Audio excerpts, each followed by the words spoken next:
The sky outside was gray as Wendy sat across from Elaine's immaculate desk, watching her boss flip through the promotion application with practiced disinterest.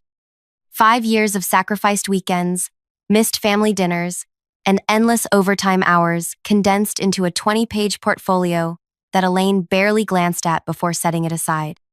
"I appreciate your enthusiasm," Elaine said, adjusting her designer glasses, "but I've reviewed your application thoroughly, and while your work has been adequate, I don't believe you're qualified for senior management, perhaps in another year or two."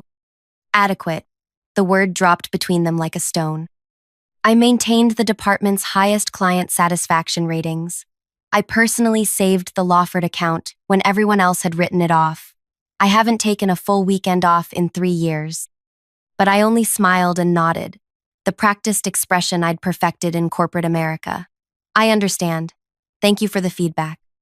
I'm glad we're on the same page," Elaine replied, already checking her watch. "The Ellison proposal needs your attention today. They've requested additional metrics before signing." As I gathered my things, Elaine was already typing an email, my career disappointment already forgotten. I walked past the corner office that should have been mine, with its window view and glass door where my name belonged. In the parking garage, I sat in my car and stared at my reflection in the rearview mirror. The woman looking back at me wasn't sad or even angry. She looked calculating. I started the engine and made 2 decisions that would change everything. I would cancel my upcoming vacation, and I would stop writing my daily operational guides. No one at the office knew it yet, but their perfect system was about to crash without its invisible support beam. Before I tell you what happened next, you might be wondering why so many people feel stuck in careers where they're undervalued. If my story resonates with you, make sure to like and subscribe. I share a new career strategy every week that might just change your professional life. Now, back to what happened after that meeting. My name is Amelia Carlton, and until that meeting, I was the most reliable employee at Meridian Solutions. Not the most visible or the highest paid, but the one who kept everything running while others took credit. I'm methodical by nature, with an almost photographic memory for systems and processes. Growing up with 4 younger siblings taught me to solve problems before they exploded, a skill that transferred perfectly to corporate life. When I joined the company 5 years ago, I'd inherited a catastrophic mess. The previous team leader had departed abruptly after a disagreement with management, taking all procedural knowledge with them. No documentation, no transition notes, not even passwords to critical systems. The department was in chaos. Clients were threatening to leave, and nobody knew how to fix it. I spent 3 months reverse engineering every workflow, staying until midnight decoding spreadsheets and reconstructing client histories. I created detailed guides for every process, color-coded, indexed, and meticulously organized. My boss Elaine never bothered to learn these systems. Why would she when I handled everything so smoothly? "You're a natural problem solver," she'd say during my performance reviews, always followed by a modest raise that never matched my contributions. The company had recently landed a contract with Ellison Enterprises, a major client worth millions in annual revenue. I'd built that relationship from nothing, staying late to accommodate their overseas time zone and learning their industry thoroughly. Elaine had attended exactly 3 meetings, mostly to claim credit during quarterly executive reviews. Each morning, I arrived at 7:30 in the morning to prepare briefing notes for Elaine before her 9 o'clock management meeting. Each evening, I sent comprehensive updates on all active projects. In between, I put out fires before anyone noticed smoke. The morning after my rejected promotion, something changed inside me. I arrived at exactly 9 o'clock.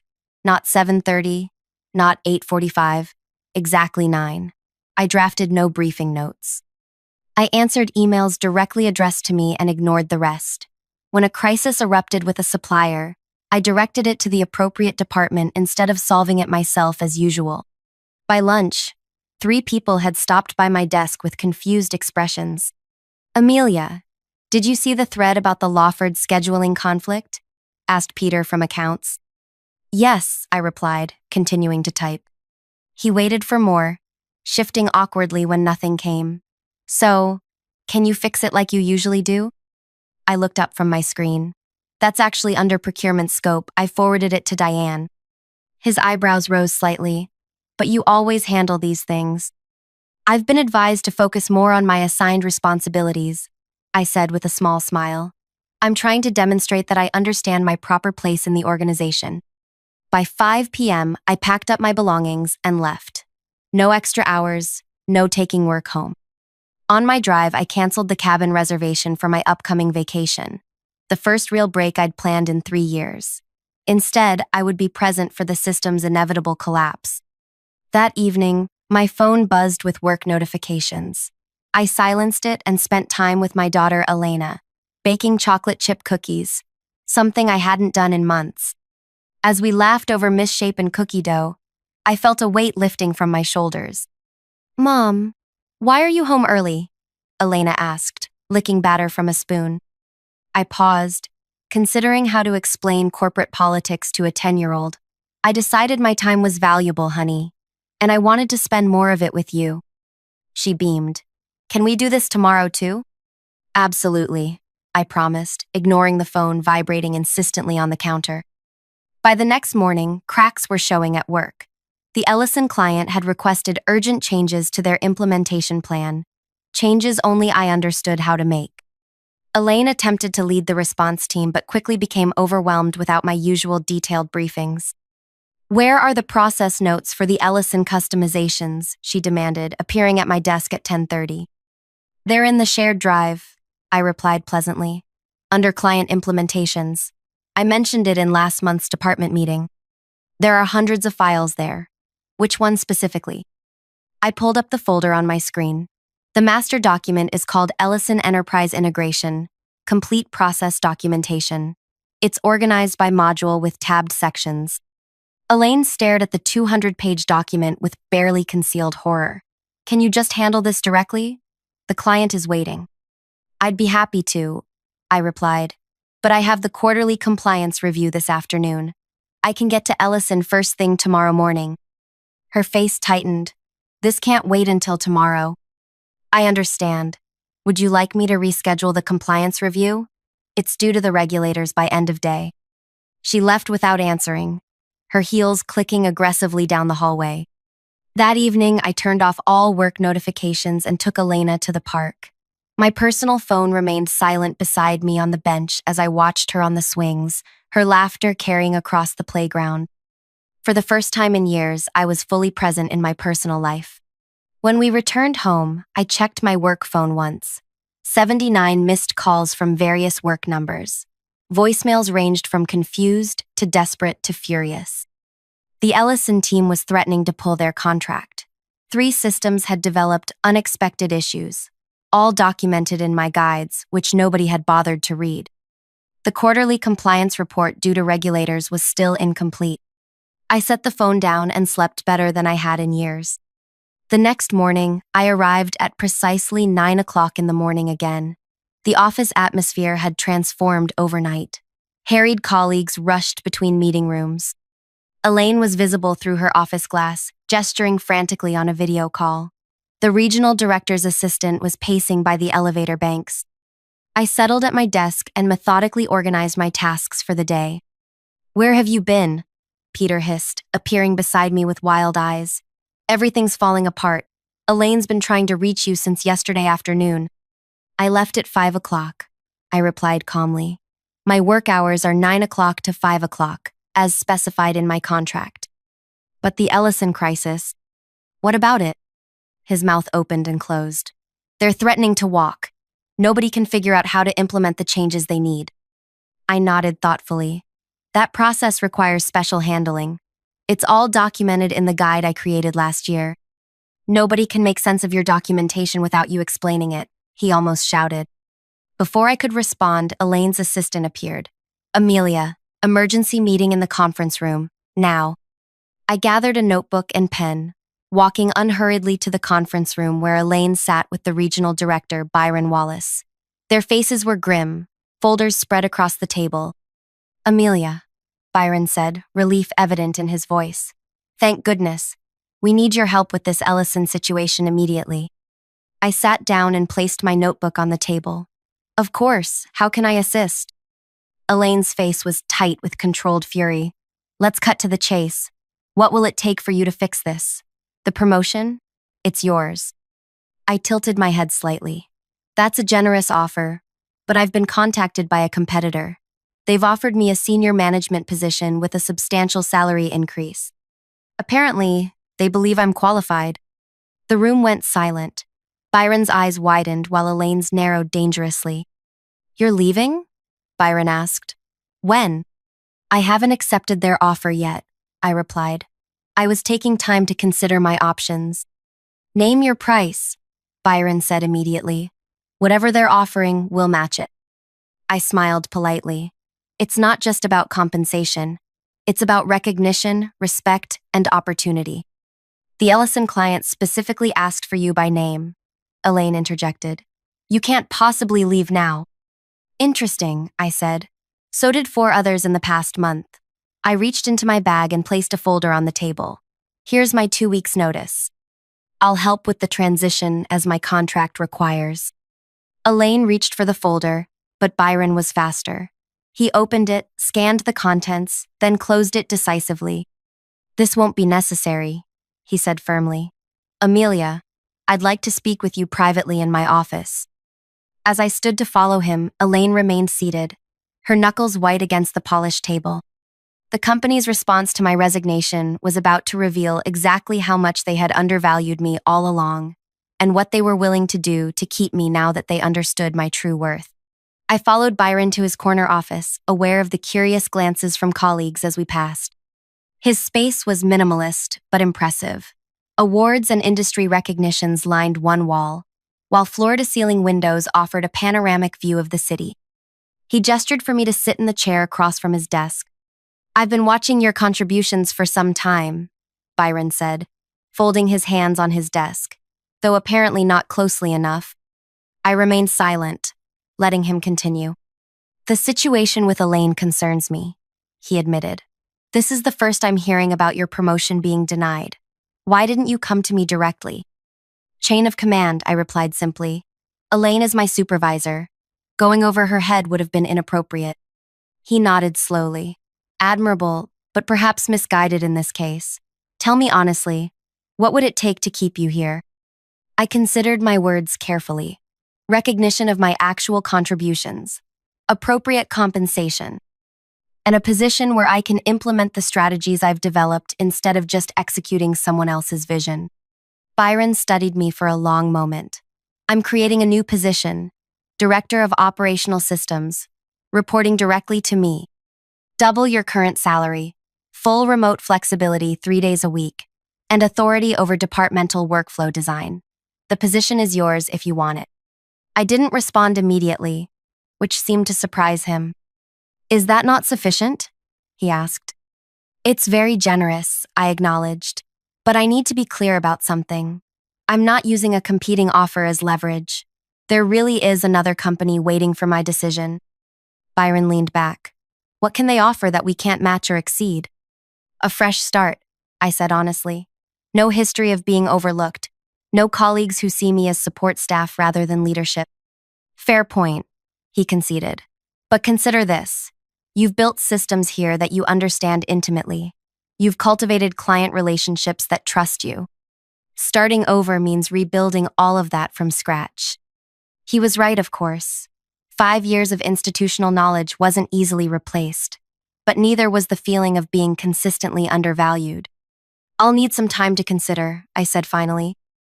Of course, take the weekend, but I need an answer by Monday morning.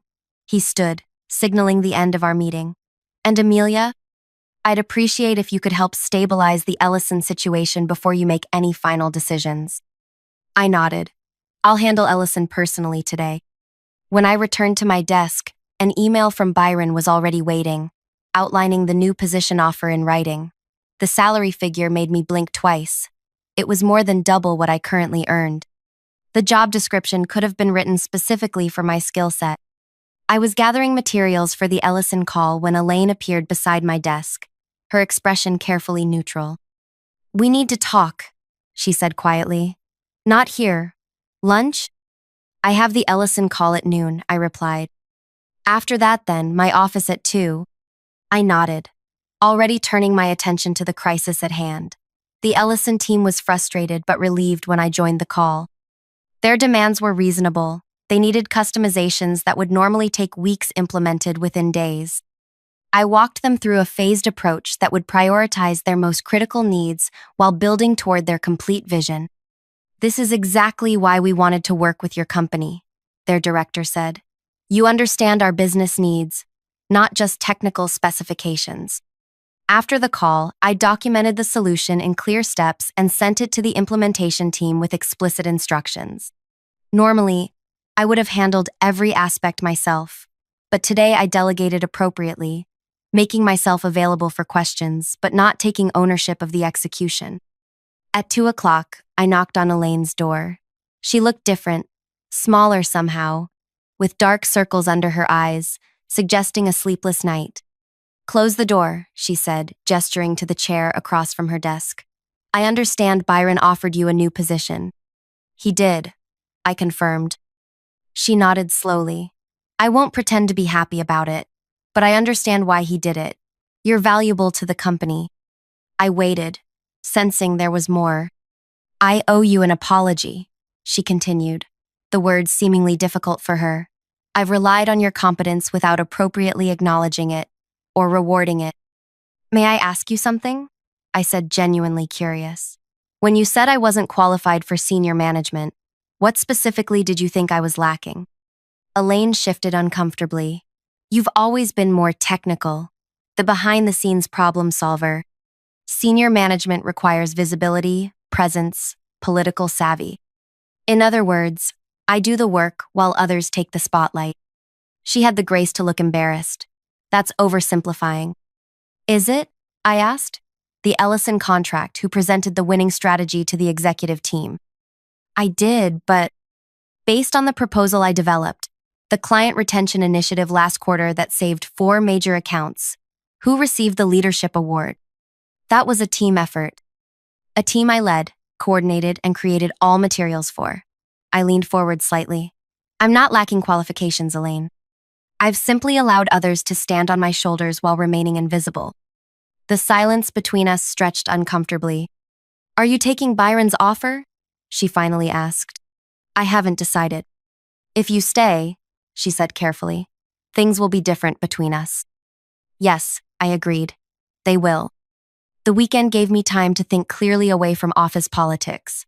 I took Elena to the Science Museum on Saturday, something I'd been promising for months, but never found time for. On Sunday, I called my sister for advice. "What does your gut tell you?" she asked after I explained the situation. "That I've outgrown the box they put me in," I replied. "But I'm not sure if Byron's offer changes that or just makes the box more comfortable." "Would you be reporting to Elaine in this new role?" "No, directly to Byron." "And what happens to Elaine?" It was a good question.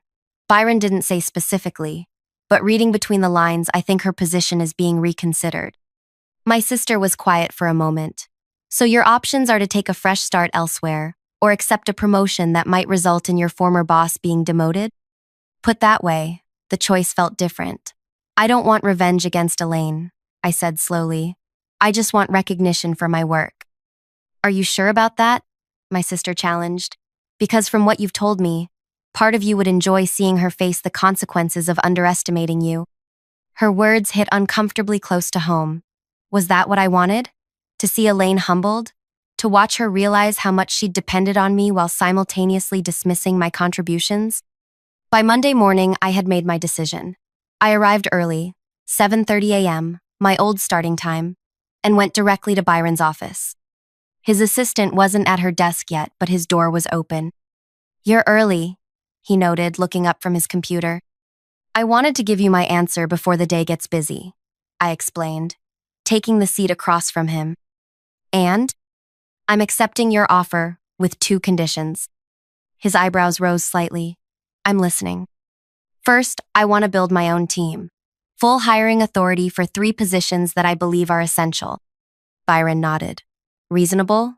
And the second?" "Elaine remains in her current position." This clearly surprised him. "After how she treated you? Why?" Because replacing her doesn't solve the structural problems in how the department functions, and because I don't want my first leadership act to be perceived as revenge. He studied me with new interest. That's unexpected and politically astute. I've learned a few things watching from the sidelines, I replied. Very well. Elaine stays, though her department will now coordinate through your office for operational matters. Thank you. No, Amelia, Byron said, extending his hand. Thank you for staying. The announcement will go out this morning. I suggest you prepare for quite a bit of reaction. He wasn't wrong. The company-wide email went out at 10 a.m., announcing my new position and outlining my expanded responsibilities. My inbox immediately flooded with congratulations, questions, and meeting requests. Peter stopped by my desk, looking somewhat sheepish. So, you'll be my boss now? Technically, yes, I confirmed. Is that going to be a problem? He shook his head quickly. No, it's great. You've always been the one who actually knows what's happening anyway. Throughout the day, colleagues who had barely acknowledged me previously suddenly found reasons to introduce themselves. Administrative assistants who had always been kind to me now smiled with a hint of conspiracy. They understood better than anyone how invisible work kept the company running. Elaine avoided me until late afternoon, when she appeared at my desk with a folder. The quarterly strategy document, she said stiffly. Since operational planning now falls under your purview, you'll need to present this at the executive meeting tomorrow. I accepted the folder. Thank you. I'll review it tonight. She turned to leave, then hesitated. For what it's worth, I didn't recommend against your promotion because I thought you were incapable. I did it because I couldn't afford to lose you from my team. It was perhaps the most honest thing she'd ever said to me. That's the fundamental problem, isn't it? I replied. Good managers develop their people even when it means letting them move on. She nodded once, sharply, and walked away. That evening, I stayed late reorganizing my workspace for my new role. Byron stopped by on his way out. Still here? I thought you'd be celebrating. I smiled. I'll celebrate this weekend. Right now, I'm planning. Planning what? How to make sure no one else in this company is overlooked the way I was. I handed him a document I'd been working on. This is my proposed structure for the new department, including training programs to identify internal talent and systematically develop it. He flipped through the pages, eyebrows rising. You developed all this today? No, I admitted. I've been refining it for about 2 years. I just never had the authority to implement it. Byron shook his head, looking impressed. Remind me never to underestimate you, Amelia. That's the plan, I replied with a smile. 3 months later, the transformation was well underway. My new team included a brilliant systems analyst who had been buried in IT support and a process developer who had been miscast as an administrative assistant. Together, we streamlined operations across 4 departments, reducing overtime by 40% while increasing productivity metrics. Elaine and I developed a professional working relationship. It wasn't friendly exactly, but it was respectful. She excelled at client-facing interactions, once freed from operational details she had never fully grasped. In an unexpected development, the division's employee satisfaction scores improved dramatically. The Ellison contract expanded to include 2 additional service lines, specifically requesting my new team's involvement in the implementation. Their CEO personally called Byron to commend the company's remarkable turnaround in operational excellence. On a Friday afternoon, 6 months after my non-promotion, I left the office at 5 p.m., a habit I had maintained despite my increased responsibilities. Elena was waiting when I got home, homework spread across the kitchen table. How was work, Mom? She asked, looking up from her math problems. Productive, I replied, setting down my laptop bag. The new training program launched today. 25 employees will get development opportunities they wouldn't have had before. Like you didn't get? Children see more than we realize. Yes, exactly like that. She considered this for a moment. That's a nice way to fix things. Instead of getting mad, you're making it better for other people. I smiled, recognizing the wisdom in her observation. Sometimes the best response to being undervalued isn't anger. It's demonstrating your true worth so clearly that it can never be questioned again. That evening, as Elena slept and I reviewed presentations for Monday's executive meeting, my phone buzzed with a text from Byron. Board approved your promotion to VP level, effective next month. Unanimous vote. Elaine actually gave the strongest recommendation. Congratulations. I set the phone down, a sense of satisfaction washing over me. This wasn't about winning or revenge. It was about finally being seen, truly seen, for what I had always been capable of doing. The corner office with my name on the door was nice, but it wasn't the victory. The victory was changing a system that had failed not just me, but countless others whose quiet competence went unrecognized. The victory was creating paths for others to rise without having to become invisible first. Sometimes the most powerful response to being underestimated isn't proving others wrong. It's creating a world where talent can no longer be ignored, no matter how quietly it performs. If you've ever felt invisible in your workplace, despite carrying more than your share, I hope my story gives you courage. The skills that make you indispensable are the same ones that qualify you for leadership. Don't wait for others to recognize your value. Demonstrate it so clearly that denying it becomes impossible. And if you found something valuable in this story, please like and subscribe for more strategies on transforming workplace dynamics. Remember, your worth isn't determined by others' inability to see it. It's defined by your impact, whether acknowledged or not.